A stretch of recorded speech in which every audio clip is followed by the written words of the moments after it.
Welcome to the Blue Cafe. We offer stories of infidelity, betrayal, and redemption. Please like and subscribe. Cheers. Now, on to today's story. My internal struggle. I hate to say this, but there's this thought in my head that is tied completely to my sense of self-worth. I don't mean for it to come out, but it always does when someone's trying to make me feel bad about myself, talk bad about me, or anything else. Any attack on my self-confidence, any attack on who I am. These thoughts are triggered. I have 2 college degrees. My own house, with the mortgage paid off. My 2 cars paid off. Money in the bank, and I make 6 figures a year, doodling. I do for a living what I said I would do when I was 4 years old, and I make more than you on your best day in my ducking underwear at home. Why in the world should I give a shit what you have to say? It's a petty thought. It really is. I'm incredibly lucky and fortunate to be where I am in my life. I should be humble. I should be thankful. I should understand that not everyone had the blessings I had or the luck I had. I'm by no means the best at what I do, and somehow I'm more successful than people 10 times my better. I know that it wasn't me who invested my money. I just listened to my accountant when he said, "Hey, instead of just saving your money, do this." Hell, I didn't even want to hire an accountant. I just didn't know how to do my taxes and ducked around and met someone who was smart and had my best interest at heart. I didn't wake up one day with the skills or an epiphany on how to use them. I honestly started drawing certain content for attention, cause I myself was worried that I'd wasted my life and spent years developing a skill I wouldn't need. I lucked into success at something it's not very easy to be a success in. Mind you, I had obstacles and pitfalls. I had people trying to shut me down and shit on me. I've had people trying to tell me that I needed to get a real job. Sometimes those Nelly lyrics come to my mind, same mother duckers asking me for dough, when I'm screaming I can't help you. Sometimes I revel in that. Sometimes that shit is the fuel in my fire. I feel like I am not a good person, I'm just very good at appearing to be one. Because I'm so conscious of how I act and how I treat people. It's not genuine. I am helpful, and kind, and generous not because I feel like being that way. Yeah, it's a habit. But the truth is it's just a response to my past and bitterness. Like I'm trying to prove that person actually can exist in the world. Like I keep wanting to be that person I always wished was there, but wasn't. I don't help people cause it's the right thing to do. I help people cause no one helped me, and I want to stick it to the universe. I want to be like, see. It's easy, someone can do it. See, I'm doing it, why did I have to struggle so hard? Why didn't anyone help me? But the truth is, people did. Very few of them, but very key people. The issue was it was never the people who were supposed to help me. Wasn't my parents. Wasn't my friend. It wasn't my teachers. It wasn't the people who I'd always been led to believe would support me.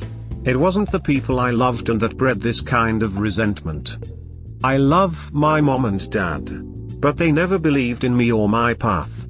Didn't put a dime down to help me in my silly ventures. They would always say that I was gonna need a real job. Are you still doing that doodling shit? Dad had a real job. He wore a suit and tie. He went to an office. He had a title. Bastian did the same, so did Danny. I didn't. I was stupid. I quit my lucrative sales job because I didn't appreciate how good I had it and was whining about shit like mental health, social exhaustion, and not wanting to use my gift of gab into tricking people to buy shit they didn't want and would be paying for forever. My family, my siblings, my so-called friends, no one supported me. Everyone criticizes me. Some even turn their back on me. Wait till you are a starving artist, you'll come crawling back to the real world. Yeah, no. Instead of fully appreciating what I have, I can't help but dwell on how I would have had it all sooner and maybe more or better, if someone took me seriously and helped. And I'm super resentful that anyone wants my help now that I'm a success, but they didn't help. But I help anyway, because it fills some kind of sick need in me to prove that I'm not like them. Or that this ideal person I had always hoped would come and support me, have my back exist. This gets roped up into my self-worth, and whenever it's attacked or challenged it becomes a sword and shield of a super-ego. An unhealthy ego, where I end up acting as if nothing you say means anything or is valid cause you aren't successful as me. You didn't build something from nothing. So duck you and your opinion. It's not that I think I'm better than you, no. It's this: I'm gracious enough not to think or act like I'm better than you. How the hell do you turn around and act like you're better than me? And it becomes a monster, cause my ego won't let me just throw it in your face. That would destroy the mental image if I was the kind of person. The ego won't let me brag or go down the list of how I'm better off, more successful, or adjusted. That would make me feel like an asshole. Make me feel like those people. But I still have to shit on you in some way that protects that fragile little ego, hurts you, and keeps me from feeling attacked. And boom, it comes out to this forced indifference or condescension. Who the duck are you to talk to me anyway? I don't have to tell you who I am, what I've done, what I have. Instead, what gives you the right to think I should give a shit about what you say? When I know I'm thinking all that petty, childish, and stupid shit in the back of my head. That thought, yeah, you're talking shit to me, and then go back to your one-bedroom apartment with your 92 Lumina, and I'm supposed to feel insulted by you? Truth is, I am insulted.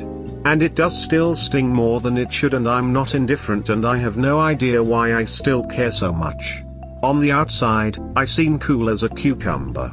On the inside I'm still reeling like I'm 12 again, and I have to prove I belong here.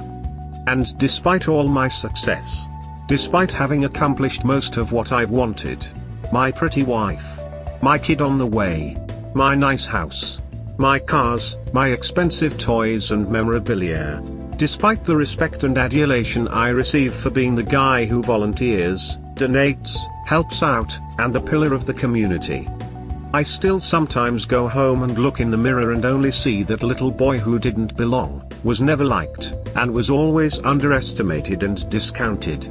And despite everything I've done, I don't feel like I accomplished anything. I'm not really proud of myself, and I don't know why. I still feel pathetic. I still feel like a loser. I still feel like the kid that can be wounded with words. And no amount of success has made me believe I'm actually worthy, or worth it, and for a time I just sit down and still feel like shit.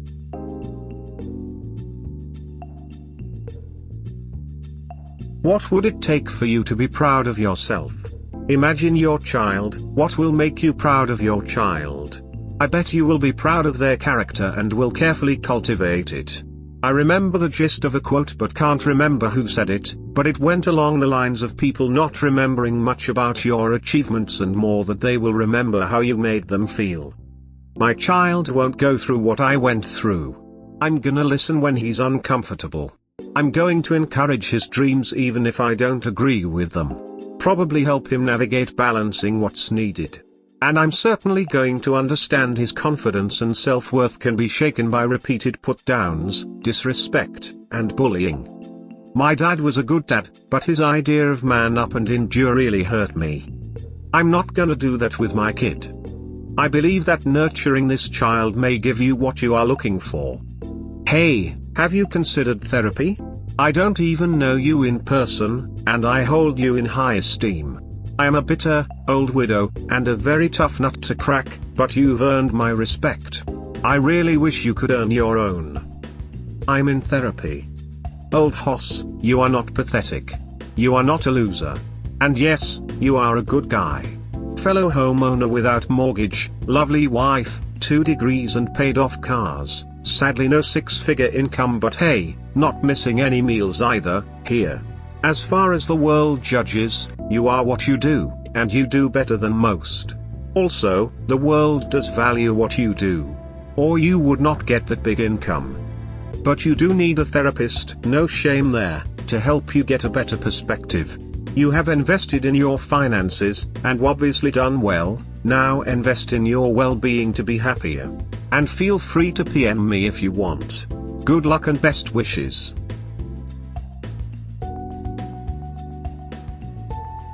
Online Journal Day 411, High Thoughts.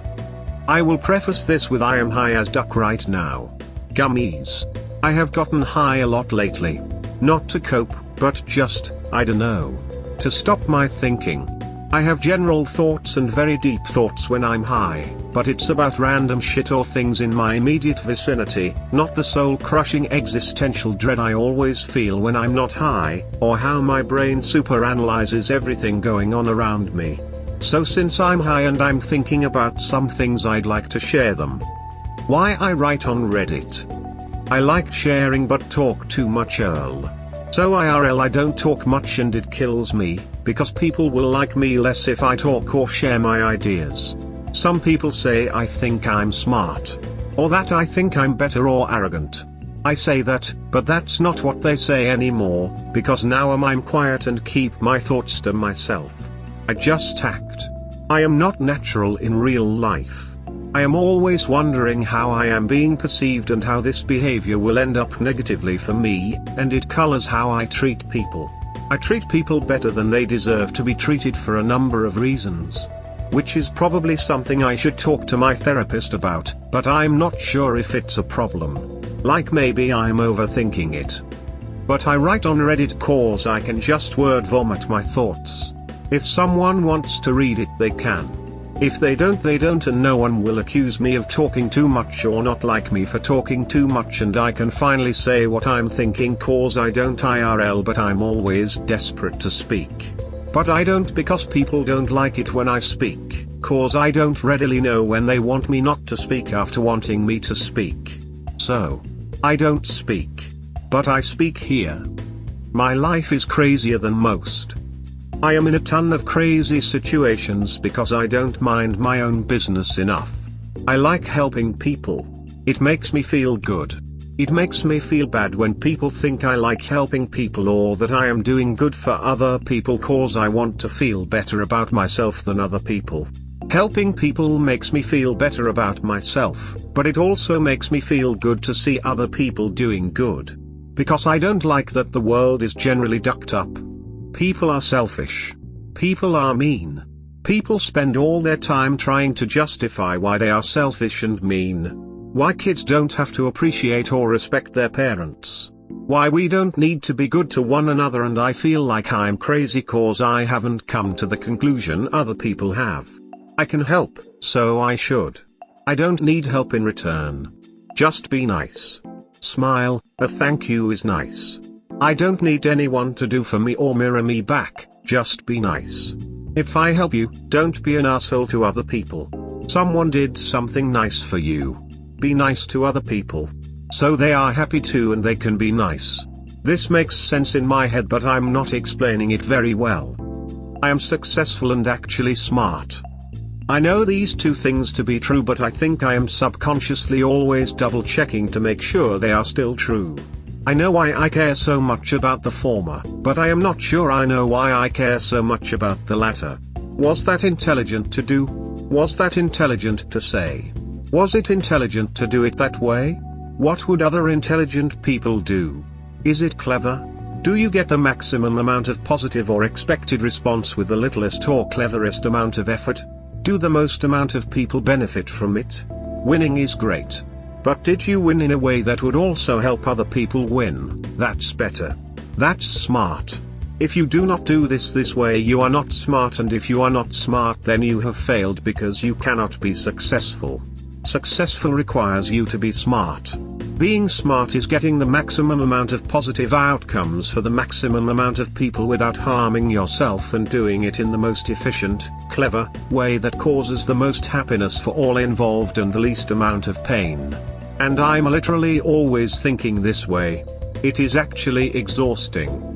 My feelings about my wife flux and make me feel bad sometimes. My wife did something terrible to me. But I'm working through it. It's been a year and it seems like, okay, things are going well, we've made so much progress. Hell, she is even pregnant. Like, wow. Last year this time I wondered if I would even ever have this woman in my life. I'm willing to give up a damn $400,000 house just to get away from this woman, and now we are here and she is having my kid. Wow. Is this a testament to how well we've worked on these issues and grown, or am I a mother-ducking idiot? I have no evidence that I'm being stupid. People say this and that, but I'm thorough.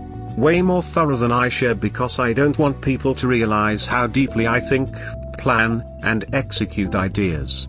I have to be smart, but people can't even know how smart. Like even writing this, I see mistakes in grammar and I don't fix them intentionally because the perception I would get if this all came from someone who could write better. I also think it's a little sad that I care about that. But I'm like wired to do that. Anyway. Yeah, no, there is no evidence that I'm being stupid. She is loving and working on it. Truly remorseful. I have every evidence to believe everything she said about the whole issue, because I didn't believe her in the beginning and exhausted every avenue to determine whether or not it could be untrue. More exhaustive and invasive than other people would have been, because I have to be more sure than other people. It's not intelligent not to go as deep as you can. And if I don't do it intelligently, people can get hurt. Not me. I can probably handle it. I always have too. So I don't need to be intelligent. But I will make a mistake looking at my own pain and someone else will be hurt, and it will be my fault cause I focused on my own pain and not went about dealing with that intelligently. So I was stupid and selfish. Being fooled or tricked hurts, but being fooled or tricked not because the person is a superior thinker to you, but because you were just in general an inferior thinker, hurts more. You should feel ashamed of that. So no evidence of her being more of a liar than she was. Every evidence she loves me. Never meant to hurt me. Seeing new evidence now that I'm looking for it. Wife is insecure. Requires constant reinforcement that she is in fact attractive, desired, and that I love her. Took for granted that marrying her, being with her, and dedicating my life to her would be enough to overcome deep-seated trauma and emotional pain. Her deep brain thoughts were more powerful than my actions. I need new actions to be evidence that her deep brain thoughts are untrue. Which is a lot of work, for someone who didn't actually do anything wrong. It seems like I, as the wronged party, have to do a lot to help my wife heal, so that she in turn cannot harm me emotionally in the future with this same behavior or worse behavior. That seems intelligent and necessary, but unfair. But I like this woman. I personally find her very attractive, and though she is not as intelligent as I am, and does not always understand things, I believe she is wise and necessary. I believe I cannot function correctly without her. I am a high-performance vehicle with Batman gadgets, but she is fuel and I need her to do all the amazing things I can do. And I am amazing. I do all kinds of neat things and I keep you safe and happy, and it would kill me that you would need to go to work in another car. But you didn't want to do that. You wanted other people to look at you like I see you. To look at you and know you have that value. But they don't care about deeper value. They don't care about anti-lock brakes, or a camera, or seat warmers, or 5-star safety ratings. They care about how it looks, and they may not like the car or take care of it cause their view of whether the car is good or not is shallow. They might not even drive stick shift. Buy the car, but not able to drive it. I'm off on a tangent. What I mean to say is I'm sad that I'm still scared and anxious despite the fact there is no evidence that I should feel that way. I don't know if it's intelligent or logical to trust my experience or trust the evidence in front of me. If I trust the wrong evidence, I will make an unintelligent decision which will end with a lot of auxiliary pain I can avoid.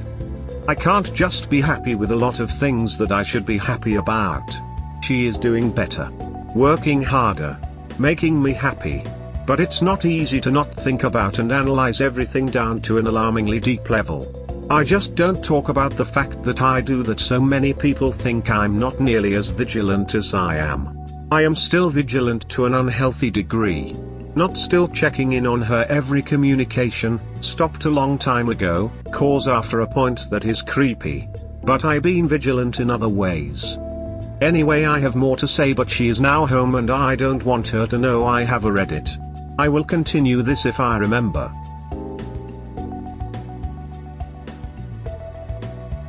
That is the conundrum that is trust. It is existential.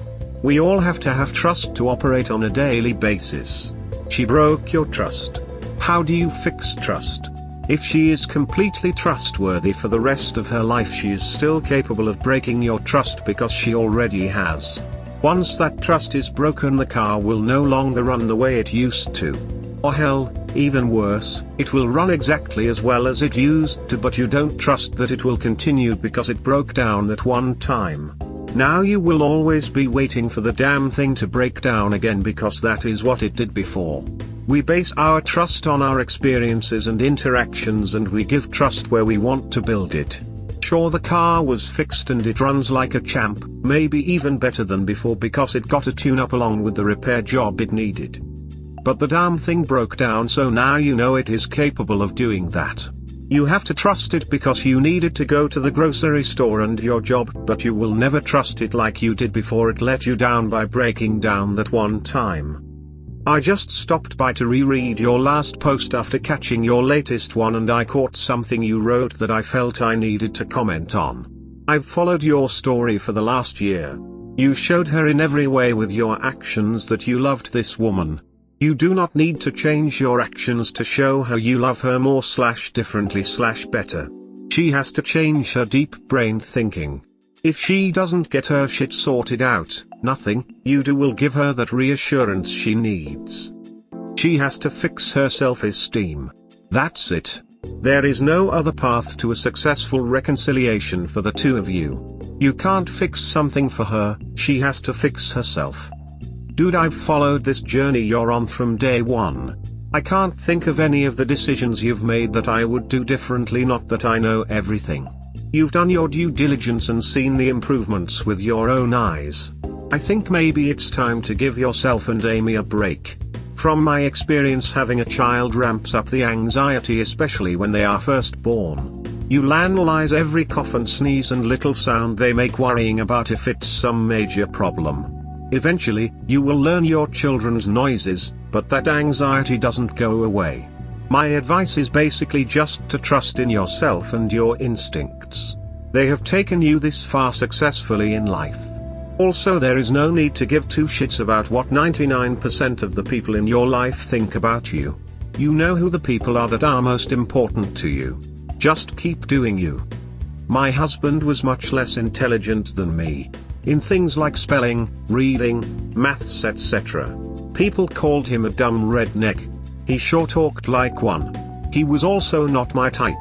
Before I met him, I dated men that were thin and that I could take in a fair fight, because I was scared of men. Ronnie was a big, huge, round, hairy lumberjack-looking man. He was the biggest teddy bear of a man, and everyone who met him became his friend. Yes, his grocery list was difficult to read, but I could sound it out. But if anything broke in my car, in my house, in the yard, Ronnie thought about it for a day or two, maybe watched some YouTube videos, and he fixed it.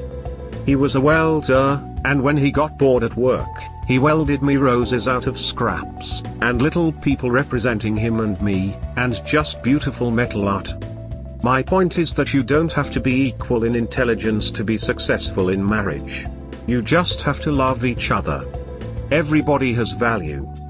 Thank you for this. After what you have gone through in the last year, you are now going through what the rest of us with anxiety deal with every day. Go with what we see or what we feel. Also, you have more time for these thoughts since you walked away from your team that you built up. Hopefully yours will disappear when your little one appears. Reading this was like reading myself. I think too deep, too broadly, too many steps ahead of the game. It's mentally, physically and emotionally exhausting. It's the result of a package deal of hypervigilance, perfectionism, completionism, possible OCD and most certainly repeated trauma. People who display these behaviors are intelligent, empathetic, have a strong sense of social justice, tend to neglect their own personal lives due to serving everyone else around them, hold resentment towards the people around them for being oblivious to the sacrifices they make, know they should pull back and focus on themselves more, and often don't really know what they want out of life, who they really are, and have a sense of dissatisfaction always lingering. You will come to realize, one day, that you don't want to live like that anymore. But first you'll try and figure it all out yourself, because that's what you do. Why? Because you learned that people are unreliable, which makes them untrustworthy even when you like them and know that they don't mean you harm. Because people are human and humans make mistakes. Even intelligent ones who think 125 steps ahead in all directions. Eventually the exhaustion of holding everyone else together so that your world is safe makes cracks appear. Maybe mental health, maybe physical health, maybe moods that affect others or blow-ups. But they will start appearing. The thing is, it is possible to let go. Not completely, because you're you and you're wired to see obvious danger. But you can learn to let go of enough to have some time to discover who you are, who you really are, not what your response to your circumstances is. I'm mostly free these days, but still need to pull myself up from thinking too far ahead about situations and allow things to just play out. People like us though. Not thinking too far ahead for me is still the equivalent of thinking at least 5 steps ahead of the average person. Man, please try to chill on the drugs, lest it becomes an addiction before you notice. Don't try to escape the painful thoughts getting high, that only makes it more painful later. I just started reading your story. This is probably the only part I don't agree with, letting your wife give you bad influence for her to not feel judged. Just please watch out for the addiction, or you will have another set of problems. We hope you have enjoyed today's episode. Please comment, like and subscribe. Cheers. Have a wonderful day or night. Wherever you are.